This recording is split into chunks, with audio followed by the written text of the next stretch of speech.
এক নওজোয়ান যুবক আল্লাহর নবীর কাছে কালেমা পড়ছে, বলছি ইয়া রাসূলুল্লাহ, আমাকে জিনা করার, ব্যভিচার করার অনুমতি দিতে হবে।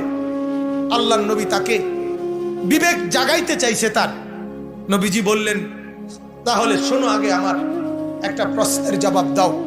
যদি তুমি যেই কাজটি আরেকজন নারীর সাথে করবা, এই কাজটা যদি তোমার মা, তোমার বোন, তোমার এরকম মা বোন তাদের সাথে কেউ করতে চায়, তুমি মেনে নিবা কি?